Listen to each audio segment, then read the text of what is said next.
Sir कोई sir sir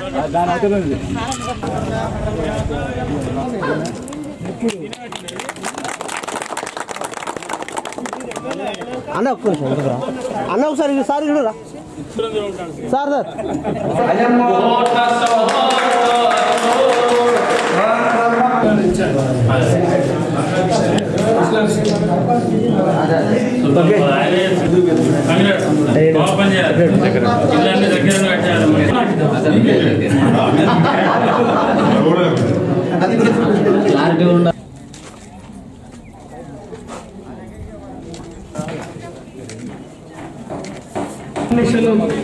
అధికార యంత్రాంగంతో జయరామరావు గారికి నేను చాలా కృతజ్ఞతలు తెలుపుతున్నా. కూడా మనం ఎలాలేమో నడచడానికి చాలా ఇబ్బంది ఉండే మన గ్రామ అభివృద్ధి కొరకు గ్రామ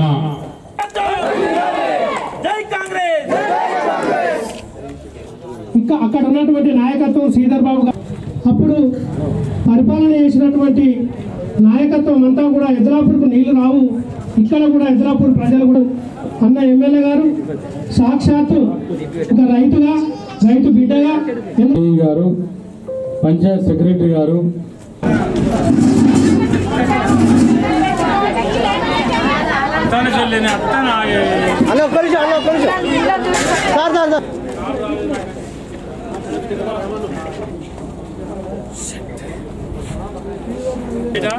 ఓకే అన్న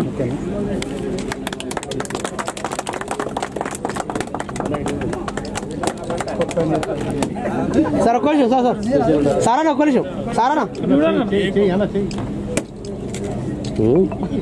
కాంపిటీషన్ పెట్టుకున్నట్టు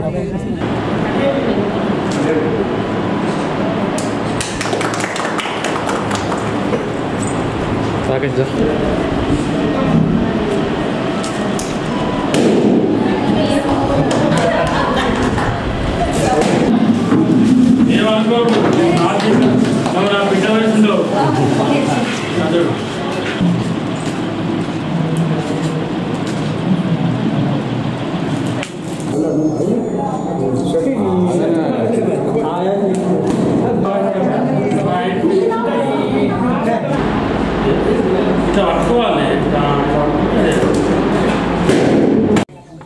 మరి వాళ్ళ గ్రామ పంచాయతీ భవనం నిర్మాణంతో పాటు దాదాపు 60 లక్షల వరకు అభివృద్ధి కార్యక్రమాలు చేసుకున్నాం. మరి పూర్తిగా వ్యవసాయంతో కూడుకున్నటువంటి గ్రామం జాఫర్ఖాన్పేట గ్రామం. ఇలా రైతులతో పాటు రైతు కూలీలు ఉండేటువంటి గ్రామం జాఫర్ఖాన్పేట గ్రామం. స్వర్గీయ ముకుందరెడ్డి గారు శాసనసభ్యులుగా ఉన్నప్పుడు ఈ ప్రాంతానికి 100% న్యాయం చేసిండ్రు. 100% ఇక్కడ ఇవాళ వ్యవసాయ పరిశోధన కేంద్రం వచ్చింది అంటే 100% మరి ముకుందరెడ్డి గారి కృషి, అందులో ఎవరికీ డౌట్ లేదు. మీ గ్రామస్తులు కోరుకున్నట్టు ఏదైతే వ్యవసాయ పరిశోధన కేంద్రానికి మరి ఆర్ఎన్బై రోడ్ నుండి బరాబరి 1 కిలోమీటర్ ఉంటాయి కావచ్చు, ముఖ్యంగా బీటీ రోడ్ వేసే బాధ్యత నాది 100%. అలా వేరే ఎవరికి ఎలాంటి సందేహం అవసరం లేదు. అదేవిధంగా మీరు అడగలేదు ఇంకో విషయం, మంగళపేట టర్నింగ్ నుండి ఇద్లాపూర్ వరకు డబల్ రోడ్ కంప్లీట్ అయింది. అంటే ఈ పక్క నుంచి ఆ పక్కకు ఒక 7-7.5 కిలోమీటర్లు మిగిలింది. ఇవన్నీ చేద్దాం. గ్రామంలో కూడా ఏవేవైతే మిగిలిపోయిన పనులు ఉన్నాయో, ఇప్పుడు పోషమ్మ దేవాలయం కాడికి పోయినాం. ఇలా సీసీ రోడ్డు పెట్టాం 5 లక్షలతో పోషమ్మ దేవాలయం కాడ. ఏదైతే స్పెషల్ ఫండ్లో పెట్టాం అవైలబుల్ ఫండ్లో ఆ ఫండ్తో రోడ్ అయితే రోడ్తో పాటు ఆ దేవాలయం చుట్టూ కూడా సీసీ రోడ్డు నిర్మాణం చేసుకోవడానికి మీకు అవకాశం ఉంది. మిగతా ఇంకా ఎస్సీ బీసీ వర్గాలలో చాలా మంది ఇల్లు ఉన్నారు. ఈ 12 ఇళ్ళు సరిపోవు, కనీసం ఇంకొక 40 ఇళ్ళు పడతాయి. ఊళ్ళో ఈజీగా 40 ఇళ్ళు పడతాయి. 40 కానీ ఇంకా 50 కానీ ఒక్క ఇల్లు లేకుండా ఇచ్చే బాధ్యత మాది. దాదాపు 70% మంది రైతులకు 2 లక్షల వరకు రుణమాఫీ జరిగింది. కానీ నేను గెలవంగానే ముఖ్యమంత్రి పెద్దపల్లికి వచ్చేనాడు పట్టుబట్టి ముఖ్యమంత్రి గారు చేయబట్టుకొని చెప్పిన బంతిపో లేకుండా మీరు పెద్దపల్లికి వచ్చినా మాకేం చూస్తున్నారు అంటే ముఖ్యమంత్రి గారు చెప్పి నాకు 1 సంవత్సరం ముందుచ్చేది అని అన్నాడు. అట్లా కలవదన్న, సంవత్సరం ముందు మీరు వస్తే కాబోవు, ఇప్పుడే పెద్దపల్లి వస్తాను కాబట్టి బంతిపో నుంచి మీరు రావాలంటే ముఖ్యమంత్రి గారు పెద్దపల్లి బంతిపో జీవో ఒకరోజు ముందిచ్చి పెద్దపల్లికి వచ్చేది. దాని పెద్దపల్లి బస్ స్టాండ్ పక్కకుండానే 4 ఎకరాల ల్యాండ్ అలాట్ చేశాం.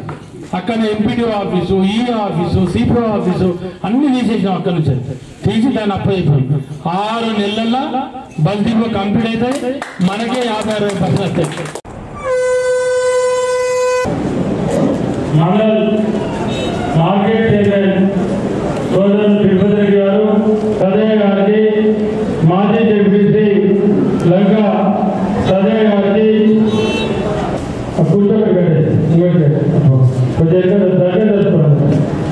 మనోహరరావు గారికి, రాయమల్ల గారికి, సజ్జాద్ గారికి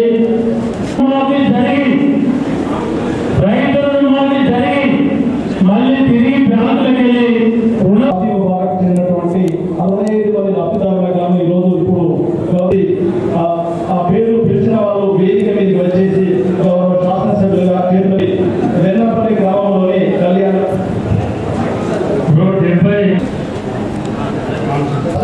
65 మంది గాను చెక్కుల పంపిణీ కార్యక్రమం ప్రారంభం కానుంది. ముందుగా వెన్నపల్లి కొన్న మమత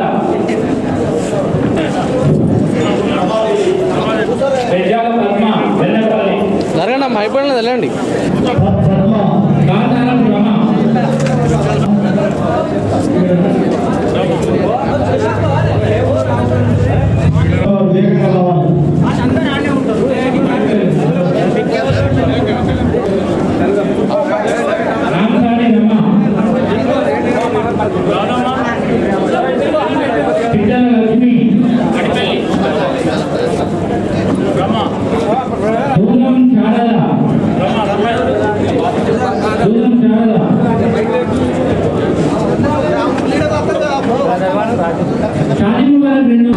అమ్మాయి చూడు సార్, అమ్మాయి చూడు.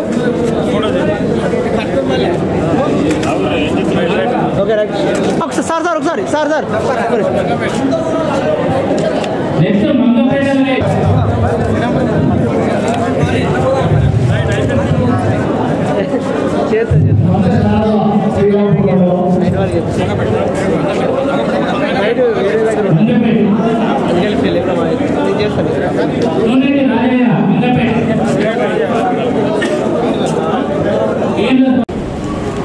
కలెక్టర్ ఆఫీసులో ప్రజాపాలన కార్యాలయంలో మీరందరూ కూడా దరఖాస్తులు పెట్టడం జరిగింది.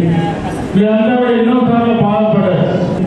ఇవాళ అది గుర్తించి ప్రభుత్వం దాదాపు మరి 100 రేషన్ కార్డు ఇవ్వడంతో పాటు మరి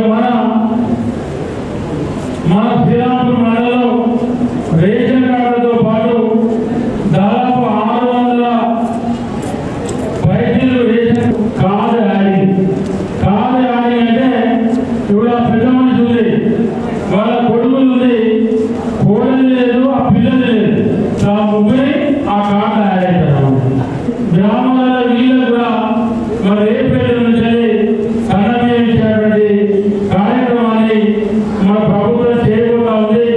ఆనాడు మీరు ఒక్క కార్డు తీసుకోవాలంటే 10 ఏళ్ళు తిరిగి ఆఫీసుల పట్ల మీ చెప్పులనే కాళ్ళనే పైసలు కానీ కార్డు రాలేదు. ఇవాళ ప్రతి పేదవానికి కార్డు అనే ఆలోచనతోనే కాంగ్రెస్ ప్రభుత్వం ముందుకు కూడా ఉంది. ఇలా ఆలోచనతోనే మీ అందరికీ కూడా 3,000 పైసలు ఆడి అడిషన్ లబ్ధిదారులందరికీ కూడా ఆడి అంటే నేను కూడా 8 నుంచి 9,000 మందికి మన కొత్తగా ఆడి అవుతా ఉంది. దాదాపు 600 మందికి నేరుగా రేషన్ కార్డు వస్తూ ఉంది. ఇదే కాకుండా ఇంకా కూడా ఎవరైనా మీది పేర్లు ఉంటే చివరి ఇంటికి అంటే ఎక్కడైనా ఎవరైనా అదే పడాల్సిన అవసరం లేదు. మీ పక్కపక్క ఇళ్లలో లేకపోతే గ్రామాలలో దగ్గరలో మన నిజంగా చెప్పారు, మన అన్న మన ఎమ్మెల్యే చెప్పారు. మీరు ఇంకా కార్డులలో ఏదైనా ఉంటే నిర్మాణ ఆఫీసులు కానీ ఆర్డీఓ ఆఫీసులు కానీ కలెక్టరేట్ కానీ మీ దేవస్థానాలు కానీ మన మిస్ అయితే మళ్ళీ కూడా మీరు అప్లై చేసుకోండి. 100% ఈ వేదిక మీద నాతో పాటు కాంగ్రెస్ నాయకులతో అంతా కూడా మీ కార్డు ఇప్పించాలని ఏర్పాటు చేశాం. పేద ప్రభుత్వం లేక మోసం చేసే ఆలోచన లేని ప్రభుత్వాన్ని 23-24 ప్రవేశపెడితే ఇక్కడ ఉన్నటువంటి 60-70% మనకి తెలియదు. దగ్గర దగ్గర 42 ఏళ్ళ కింది పుస్తకం చేసేది. ఆనాడు ఈ ప్రాంతంలో కానీ తెలంగాణ రాష్ట్రంలో కానీ ఉమ్మడి ఆంధ్రప్రదేశ్ కానీ ఎక్కడ కూడా బియ్యాన్ని అన్నం లేని పరిస్థితి లేదు. ఇలా ఇంటికి అన్నం దసరా పండుగ దుకాణాలు పోయి 1 కిలోలు 2 కిలోలు బియ్యం తెచ్చినటువంటి రోజు. మరి ఆ రోజులు అప్పటి నుండి కాలక్రమేణ వస్తా ఉంటే 3 పూటల కడుపు మీద అన్నం తినాలని చెప్పి తెలంగాణ రాష్ట్రం ఇవాళ దేశ